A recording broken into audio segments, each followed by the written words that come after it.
this year, 2023, guys, it will be 6 years, that my mom retired from working for the government of Nigeria. And no, her pensions, gratuity, whatever it is that was saved up, in her retirement savings account has not been worked on. She has not been paid a dime. So caring for her and my 8th father, my father is actually 80 in December this year, and have entirely been on us, the children.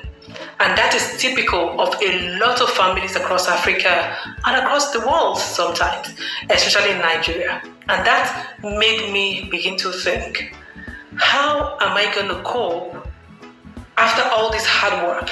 Blogging, writing books, training people, moving around every city, training people, empowering people where I know, talking to men on my other channel, creating men movements, helping families stand, doing YouTube, talking to you, sharing with you my vulnerabilities, my money goals, and my money strategies, my research. And then I become 60 and 65 and 70, and then I can't possibly travel all like I wanted to do, for instance, or I can't do some of the things I'm doing right now as a young woman. And then what happens to me? That is what influenced this video. If you're interested in learning or hearing me share with you key steps that I'm taking and I want you to take to be able to retire and live happily and catered for, then this is your video. Keep watching.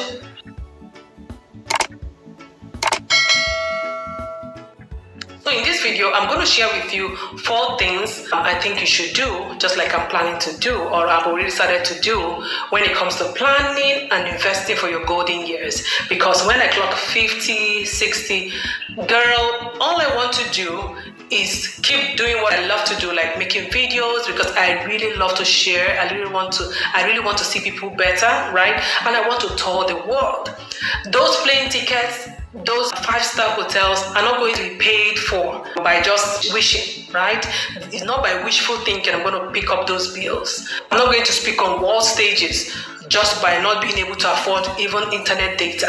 That's not going to happen, and that shouldn't happen to you as well. So many times we are deceived. I call it the deception of youth. The strength we have as young people have a way of making us feel, like everything's going to be all right, like we're on top of the world.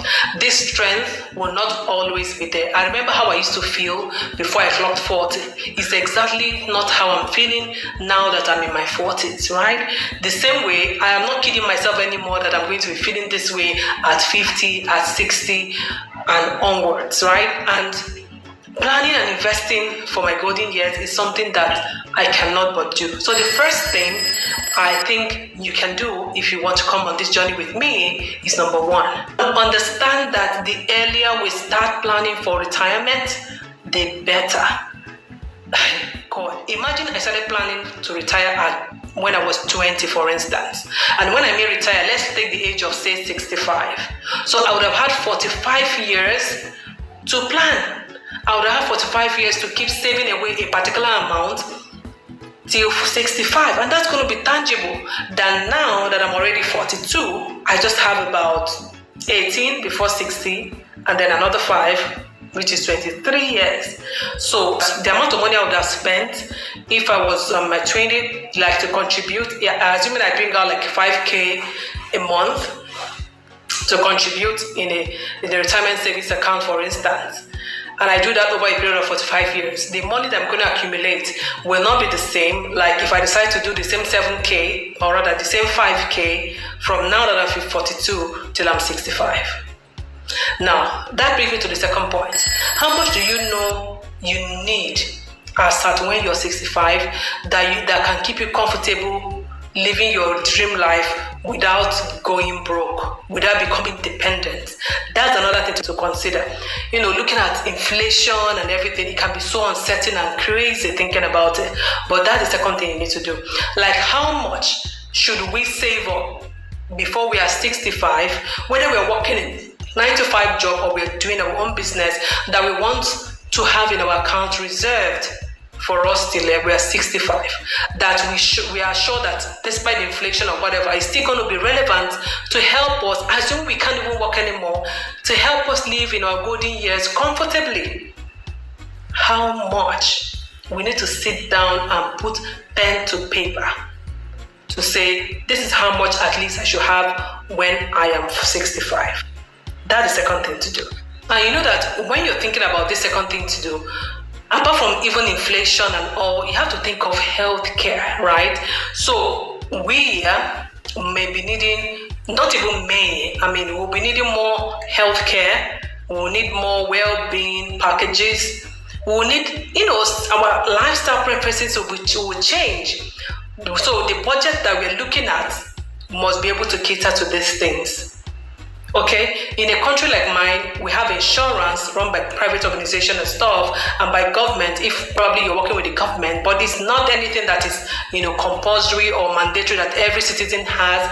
So you see, it's a bit unstructured. So you can't depend on luck or on God forbid, or God will not allow me to do that.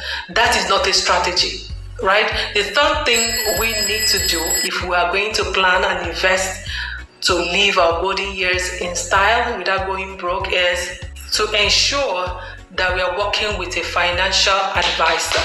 I remember the last time we made withdrawals from our children's education fund, and we went to make some payments in First Bank in Nigeria, and then we were approached by their what they call that now, the educational insurance arm, and well, their rate looks almost the same with the company that we're already working with, but it struck me that okay, there are quite a number of financial advisors. We are not lacking financial advice, so it's just for us to open up, ask the right questions, go to the right people, and get the information we need. So for retirement savings in Nigeria, we have what we call the retirement savings account. I actually used to work in the pension between 2008 and 2009, just like a year as a data officer, and then eventually as a risk management officer, the first actually of that company. So I understand a bit of how this works, and I also know there's a program also for people who may not be in the contributory scheme. The contributory scheme is where 7.5% is deducted from your salary every month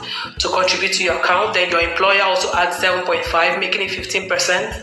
I know that is a standard, and that is a must for organizations in Nigeria who at least have employed up to 5 people. Those 5 people must have pension covered, and some other things like health and stuff. But I know there is also a program for those who just want to like individuals who just want to run the account by themselves. They might not be working in any government or private organization.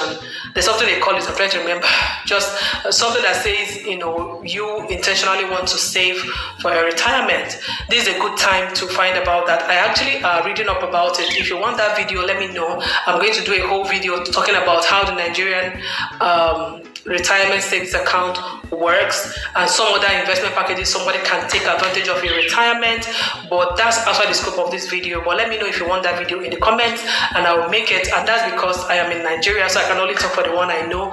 I know for those who are in the US, you have the 401 form, right? You also have the IRA, of course, and all of those. Please go find out, make sure you know about this, and make sure you take advantage of them early. I wish I knew I started at 20, like I told you. I wouldn't have been in so much of a rush. Like right now, I'm like, I need to do this really fast. There's so much I think I just need to do really fast, and the anxiety is not healthy. So I just have to learn to manage myself to say, okay, what was I thinking all this year? Especially in my 30s, in fact, what was I thinking all in my 30s and I didn't think about it? I know a couple of times when I was working in pension, we are made to buy shares and stuff. But I kept saying, I know I'm not going to be here for a long time. I don't want to climb the ladder of financial industry. I wanted media, so I left. And I always had it in the back of my mind, like, I'm going to set up I'm still trying to remember that name. The account, the retirement savings account, where you do it on your own. No employer contributing for you. You're just putting out a certain amount of money every month on your own till you're retired. And I never got to do it. It's crazy, guys. So what I'm saying is, look for a financial advisor and arm yourself with the right information and act. Really. I have also done some investments that I ended up not reinvesting in them, which is also not a good financial plan. So whatever that it is that we do, we're talking retirement now, make sure we begin to get money aside for those golden years so that they don't become rainy days or emergency days and all of that. There's also a research I'm doing about the different kinds of accounts that we actually need to keep, to help us, save. I use my Piggyvest account. I'm such a Piggyvest ambassador, if you ask me, and it is such a lifesaver. But I think we can go and do much more. Most of you also followed me to sign up in that app. You can save lock, you can have money that you can withdraw without any interest. You can have your money saved and you only can withdraw it at a particular time of the year or different times of the year. You can buy dollars. You can convert and save your money in dollars, other currency. You can also invest in real actual businesses like farms, rice farms, motorcycle businesses, all kinds of various things. It's such an amazing app. It has saved us. You don't want to know. I've talked about it in another video. So whatever it is, those kind of apps can also be used to save out money for our RSA, our retirement savings account. But beyond that, we need to have diversified portfolios. That's what I'm saying. And only a financial advisor can actually give you the heads up on the best thing and the best way to go, right? And guys, the fourth thing, which is the final for this point, that we must do if you're going to retire, living a good lifestyle, all that, is that we must begin to manage our debts right now on our estate accounts. Now, whatever you are doing, if you're owing people, you're owing organizations, institutions, individuals, you can't really lift your head above water. You can't really say for sure that this is how much I have. Because if you have, let's say, $10,000 somewhere, and you're owing people over $7,000, you don't own $10,000, right? And that brings me to the fact that, first of all, in being able to overcome debt, which is another topic I'm going to do on its own, you must be able to be realistic about managing the debts that you owe, whether they're from credit cards, whether they're from business loans, they're from family loans, whatever it is, you make sure you start paying them off really fast so that you don't want to get into retirement and you have debt to pay. I've seen a lot of people who even die with the debt, and then the debt is transferred to their family members and their children are burdened with them. It's not happening, because you're a member of this family. It's not going to happen. And nobody's talking about the fact that being in debt doesn't even give you rest of mind. So it's something I don't like to play with at all, right? I've never taken a loan from bank in my life. I mean, it's not even easy to get, right? So debt management is key so that you are realistic about what your money goals are, what you're saving, and what you actually own. I think these are the 4 major steps to starting to think comprehensively about retiring early. Not early, but retiring well, planning and investing for your future so that old age doesn't meet you anyhow. There's something I discovered, this thing I call the deception of youth.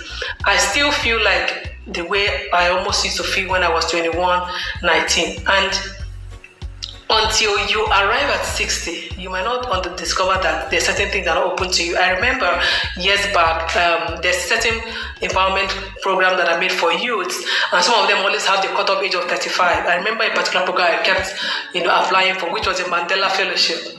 I remember the year I applied 2 years before I had applied twice. I wasn't taking. The third year I was to apply. It was when it dawned on me that I clocked 35 that year.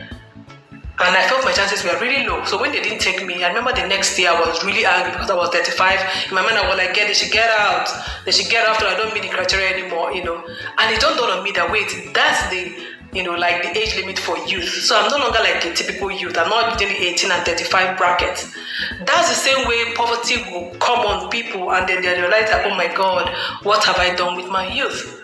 That can be us, that can be you, that can be myself. So with this brief overview, I think that I have been able to put it in your mind that it's time to think retirement, no matter how old you are listening to me, even if you're already 65, it doesn't matter. What matters is you are beginning the journey to becoming not a dependent, but taking the the control of your finance.